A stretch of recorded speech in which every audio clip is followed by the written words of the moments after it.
Happy Monday. I just wanted to stop by and give my single moms that may have some guilt or shame a gentle and friendly reminder on today.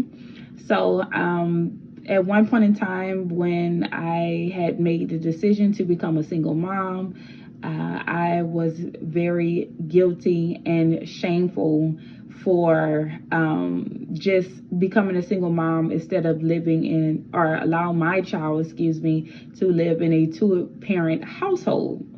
So there would be times where my son would be crying, just upset and angry at the fact that he has to leave his dad. He couldn't understand, and he still does at the age of 5, does not understand why he can't stay with his dad, or why we can't live together, or things of that nature. And it hurts. It hurts to see your child crying. It hurts to see your child sad. It hurts that he notices that there is two-parent households. Now, that guilt and shame used to eat me up, and I no longer feel guilty or shameful for the decision that I've made.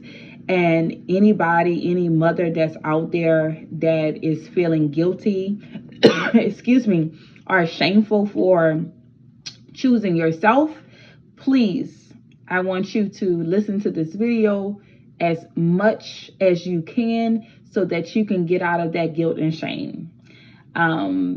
The consequences, what God had made me realize that there was going to be consequences whether I stayed or whether I left. So the consequences of me staying would have been depression. The consequences of me staying would have been me not evolving. The consequences of me staying was me accepting less than what I deserve. The consequences of me staying would have been abuse, more abuse, actually. So when I look at the pros and cons of me staying and the pros and cons of me leaving was greater than the pros and cons of staying. And that can very well be the case for you. It's a lot of people that say, hey, I need a two-parent household, and I want to raise my child as a single mom or a single father, whatever the case may be. The consequences there's going to be consequences regardless, whether you stay or whether you go.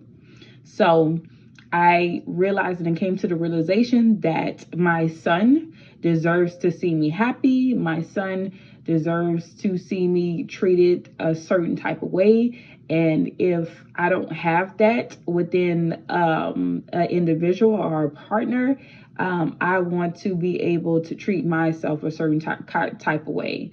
The saying is, I can do bad all by myself. I literally came up with that conclusion of the matter. So my message is, if the consequences or the pros and cons are much greater than you staying, opposed to you leaving, what best fits for you? There's no guilt and shame in choosing you first. There's no guilt or shame with showing your children a better example. Your child deserves to see you happy. You deserve to be happy. Put it in the Lord's hands.